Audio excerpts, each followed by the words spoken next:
TPS sensor, the adjusted one, the rebuilt one on the car.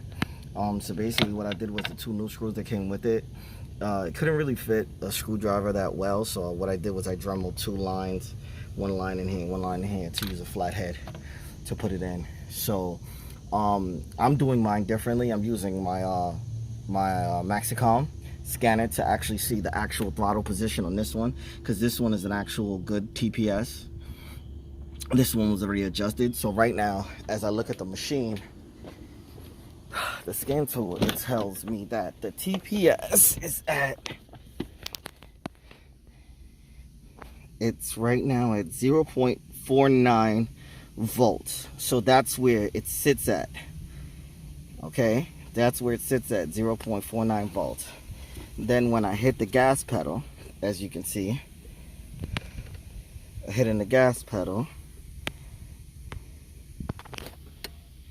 you can see that it goes up, the voltage. Then I have it floored, 4.47 max.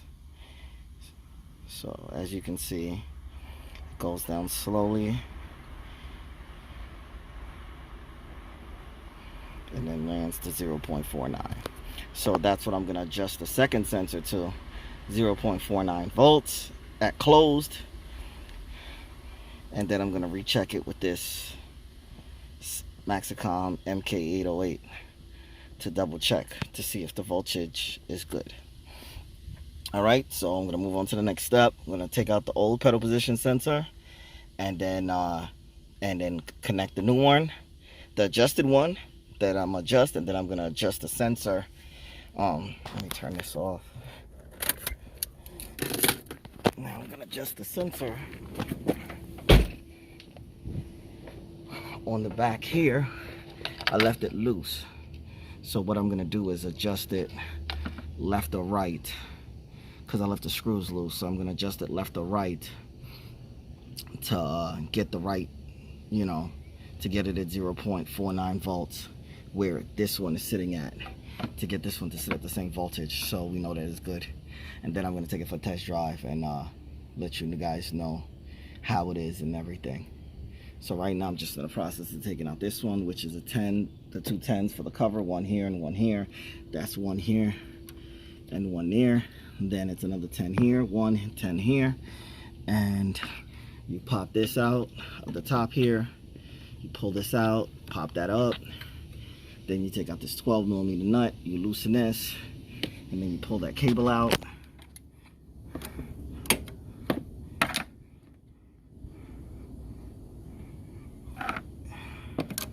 Like I said, certain cars will have manuals. If you have the service manual for it, look up where the TPS sensor is supposed to sit. So now I'm going to take out the throttle cable. This is the throttle cable that connects to the brake cable, the gas pedal, I mean. And then I'm going to disconnect the sensor by pressing on the tab here, pulling that sensor out. And then I'm going to take out this, and then I'll catch back the video for you guys. So right now, I took out the whole base of the sensor, just took out the 110, and then this is what the base looks like. This is how it's going to come if you purchase it brand new. But I rebuilt it instead of replacing it. This is a brand new one.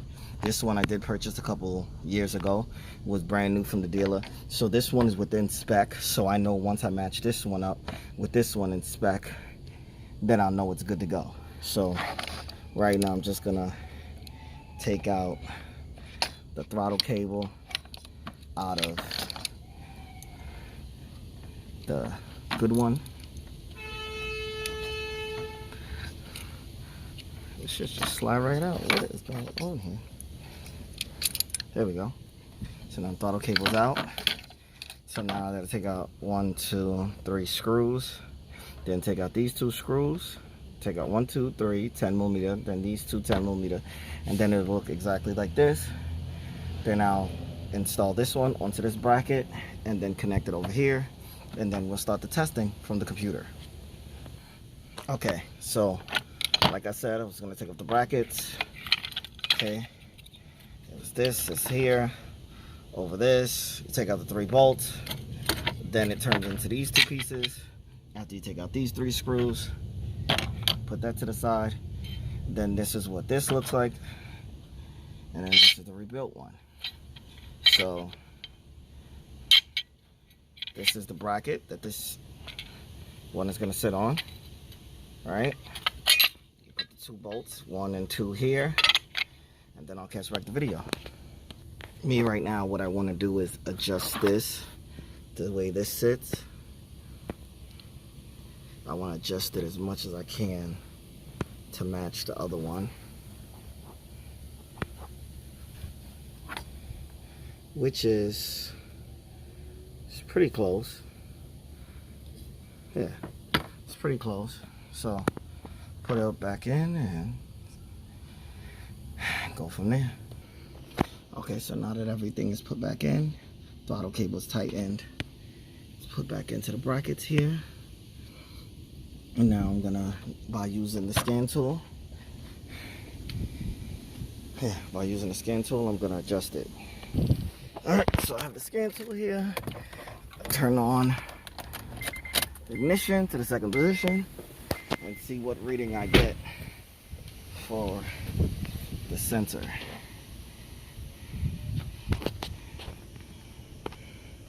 See, like right now it's getting 0.29 and it's supposed to be at 0.49. So I'm gonna adjust the sensor, turning it a little. Let's see what reading I get. It's 14, so it's actually going down, so I gotta turn it up.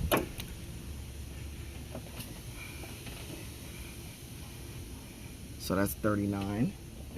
So I have to turn it a little bit more up towards this way.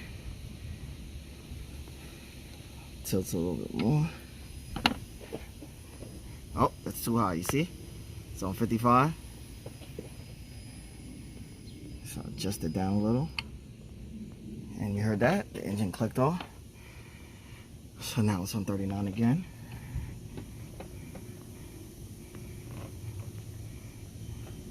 40, 43, 53, 49. Perfect. That's exactly where the other one was sitting. This is the exact position now that it's on. Sorry about that with the lighting, guys. So now it's in the exact perfect position. So now what I'm gonna do is tighten these 2 bolts down, the 2 flathead bolts, and that's it. You adjusted your sensor, and this one is perfectly in line with this one in spec now, and that's it. So now when I hit the throttle, it'll go up, but as you can see, it's at 0.49, exactly where this one was. So now you know that this one is within OEM spec now, this one.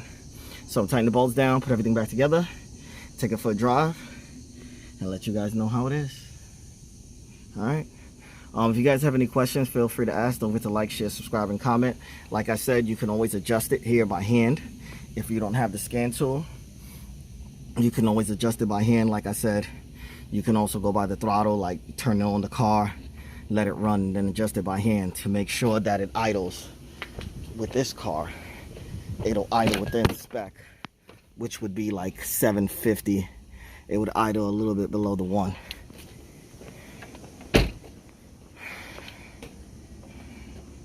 That's it. If you guys have any questions, feel free to ask them with the like, share, subscribe, and comment. Peace. Just showing you guys how I do it. I do it with the scan tool. If you don't have a scan tool, you can get cheaper ones. I'm going to put a link in the description on the bottom. I have a couple of cheaper scan tools that you can get for probably like $150. That'll do the same thing. If you guys have any questions, like I said 3 times already, don't forget to ask, like, share, subscribe, and comment.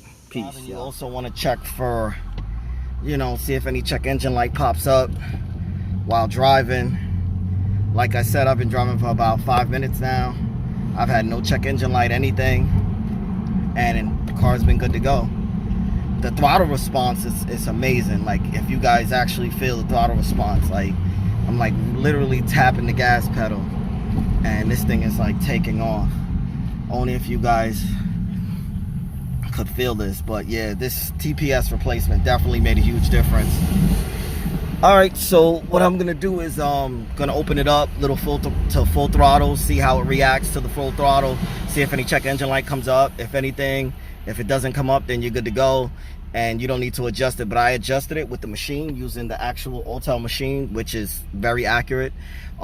If you do get a check engine light after like adjusting it, just erase it with like a scanner, or just unplug your battery for about 10 minutes and it'll reset the code for the TPS, because you were adjusting it, so it might throw a code on the dashboard. Mine did. I had a code on the dashboard, but all I had to do was just like quick erase it and it went away and it was good to go. All right, just wanted to put that in there.